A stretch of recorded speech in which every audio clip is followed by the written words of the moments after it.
Okay.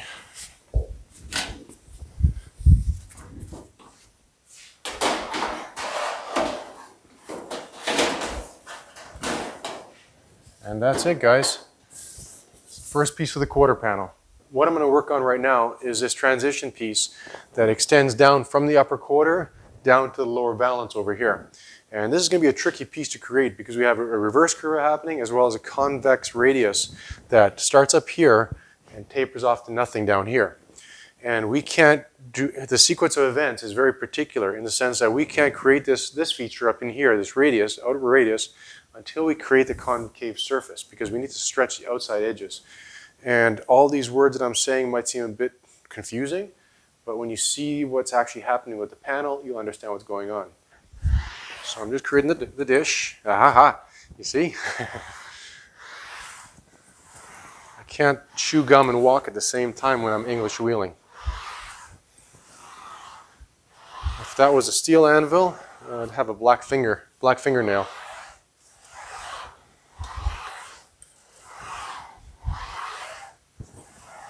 Okay, now you can see we got a nice dish happening in the panel. It's looking really good, but we got a problem, Houston. It's too darn straight. So now the work begins to start getting that curvature downward. So I'm going to switch over to the solid upper wheel, and we're going to start stretching this. And one thing I've done is offset my lower anvil, the outside edge, so I can move my contact surface out more so I don't go into this lower area here.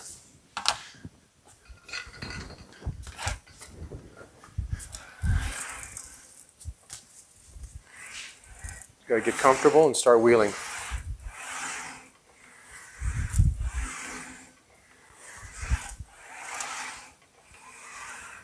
You can see the top edge is really starting to buckle. It looks like hell, but it'll improve in a few minutes.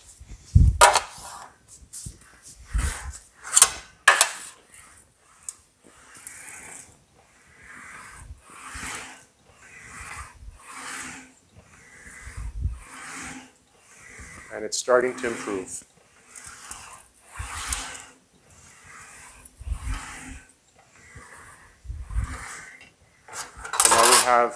But now we have rippling happening up here. So we have the two outside edges fighting each other now.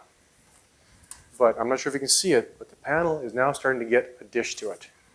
So what I'm going to do, because most of the curvature is up above in the middle, I'm going to start wheeling just to center.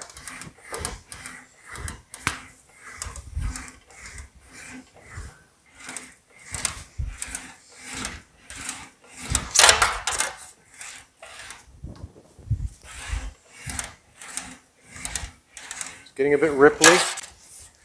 We're stretching a lot of material. I'm applying quite a bit of pressure. Not an excessive amount, but more than the medium. So what I'm going to do now is stretch this outside edge here, just alternating back and forth. And the panel is now starting to curve. I'm sure you can see that on the camera now. Earlier, I don't think you could see it.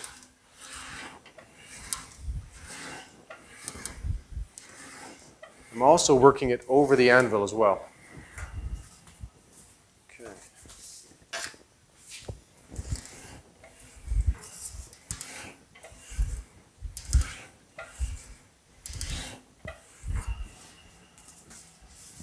Let's see how it looks on the car. Okay. Well, if you remember, we had about 4 inches down there and about 4 inches up here. We're down to about 2.5 and 2.5. I'm applying a bit of pressure downward, but we still have a ways to go.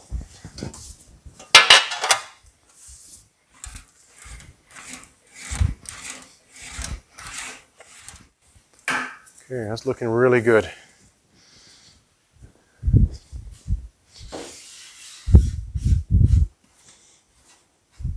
You can see how much curvature we've attained just by wheeling those outside edges.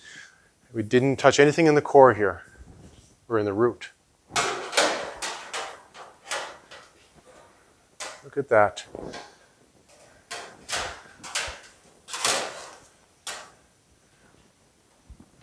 I can see here that I'm starting to buckle by tensioning the panel down. I'm starting to buckle in the root, which means I don't have enough material here, which means we still have to stretch. Up in here, I think we're set. And we can start kind of fitting the panel to the car at this point, now that we have our curvature. But let me work on the center section here, get rid of that little crease that was starting up, and then we'll work at fitting it to the wire frame a little bit better.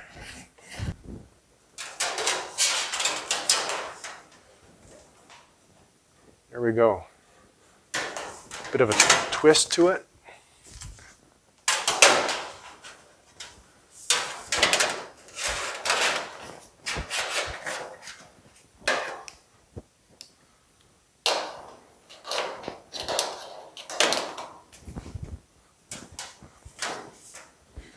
I don't know if you can see that, but we are where we need to be.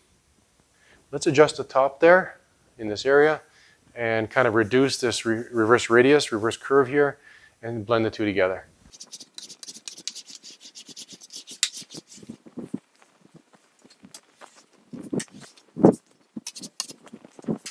Okay, I just got this clamp in place. What do you think, guys? It's sitting on top of the rod here, and this one's sitting on the inside. That's why there's a discontinuity in this area right now. We'll have to adjust that. But overall, you can see the curvature, the reverse curve that we developed, blending up into the upper quarter panel, and it's flowing in quite well. There's a bit of material we need to remove, basically a wedge from here, where the fender comes down and into that area. And then we have to start rolling this upper flange over and inside around that flat bar for the trunk edge. Well guys, I just couldn't help myself. I had to start rolling the flanges on the two pieces of this quarter panel section. Typically when we do a build like this, where a primary stage or first stage will deal with all the main curvatures, kind of get the panels fitting to the buck, but not really worrying about the flanges or the features in terms of like rolling them over the door edges and whatever. We get the panels kind of fitting on the buck, overlapping each other, just kind of getting the main shape established. Then with stage 2, we'll go ahead and start fitting it to the buck more precisely. Well, in this case, I thought you'd like to see what the quarter panel looks like at this point, with a few flanges rolled onto it. We did the other flange at the bottom here the other day, and this morning I came in and got looking at it. I said, yeah, why not? Let's start rolling this wheel arch flange. And it kind of, one thing led to another, and I got the back section kind of fitted up, and you can see how I finish that off. But we're gonna get a clamp on this, kind of have it held in place for us. I do have a clamp. So we have enough here just to roll over that edge. And you can see right here, this can come down to the quarter panel. It has to come down just a bit tighter right there. And we're following the buck along the rear edge here where the fender takes off. So like I mentioned before, we're not going to have a seam here where the fender comes off, or you have like a series of bolts and the fender comes off. It's going to be welded right to the quarter panel. So it'll be one piece. So that's the main front piece here. And right here is the rear piece. Now you can remember we had that reverse curve we were working on, and then there's kind of wavy on each side. Well, that waviness, we needed it in certain areas because we have the flange that comes up again. So you have to kind of calculate and anticipate where you're going to need to stretch, where you're going to anticipate to shrink. And in this case, I started working this top edge over. I scribed it to the buck. You can see here, the shoulder line there, and then I made my mark, rolled it over, and shrunk where I needed to, stretched where I needed to. And then we have one more bend to do so that we have basically an area for the seal to hook onto. And the trunk lid will come down and fit to this area here. And I rolled a small flange on front here just to transition from this front panel. Get this fitted up inside here without that falling off. And as you can see, I'll bring you in for a closer look in a second once we get things clamped. See how things are fitting in here. Now with this piece here, I've actually gone over and fitted it to the shoulder line. This one here, once the door panel's on, then we'll scribe our lines and do that. But in this case here, we can just get this last flange rolled up and give you guys an idea as to how it fits on the car. Well, you can see how this reverse curve in here fits and sweeps down, and it fits the buck really, really well. There, that clamp isn't holding it properly, but you can see how well it's fitting the buck. So what we're going to do now is take and rescribe that line. It had the waves in it, so we had these little bumps here. I'll wipe that off. We'll get a nice fresh line scribed, rebend that top edge, and get it fitted Okay, I've got the tipping wheel set up and I've got the line scribed, and essentially this is how I created this one here, but I used a different upper wheel, one with a softer radius, because we don't want a sharp crease here, just a nice soft body line where the trunk lid will come down to. But in this area here where the seal sits, we want a nice sharp crease, so I switched my upper wheel and we'll start bending that up.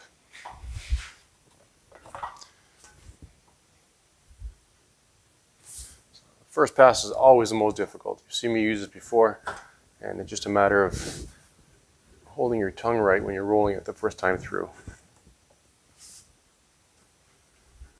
I could run this through the Pullmax or our reciprocating hammer, but the radius changes as we progress through the panel, and when you set up a set of dies, you can't really adjust different widths as you're running a panel through. Okay, we're getting closer. This still has to stand up a bit more, but and then we'll probably trim away some of this material because it's a bit much. But you'll get an idea as to how it looks.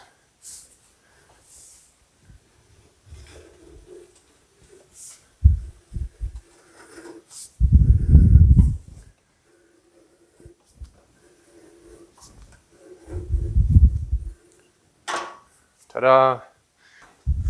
Line up our marks here. I have a few witness lines.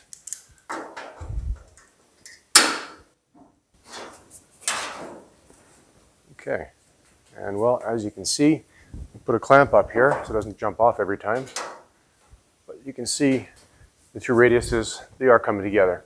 And this is blending back into this reverse curve that's happening in this on the fender here. So that's not looking too bad. I could put one more clamp up there, like that. So still a bit of work involved in blending it, but that, you know, that comes with time. Lots of time. All right, guys, well, I think I'm going to call this an episode. We have one heck of a jump start here on the quarter panel section on the passenger side of the car, and it's coming out really, really well, as you can see. Not only get all the shaping done on the front and rear piece, and that rear piece, that was tricky because we're transitioning from a convex shape up in here down into a concave shape, and we have a radius downward, and those aren't easy to do, but as you can see, the way we tackled it, it came out really well. I'll tell you guys a little secret. I'm one of the most impatient people in the world when it comes to wanting to see how things look like. But you know, you kind of have to hold myself back because usually when we do a project like this, I'll take and I'll shape up all the panels, have them overlap each other, and kind of just get the general shape of the car. And then the second stage, I'll start forming flanges. In this case here, I started forming flanges. I was curious, and I'm sure you guys were too. So there you go. Give us a thumbs up because, well, as you can see, that's coming out really, really nice. We have to roll this front flange yet, but I'm not going to do that until the door is done. And the shoulder line here, again, once the door is finished up here, we'll get that top section done. But overall, it's coming out really, really well. We've got the seal area pretty much wrapped up, and that's it. So anyway, guys, thanks very much for watching. Really appreciate it. And if you haven't subscribed yet, please do, because, well, it helps grow our channel and keeps you on top of our projects over here at the shop. See you next Friday. Take care.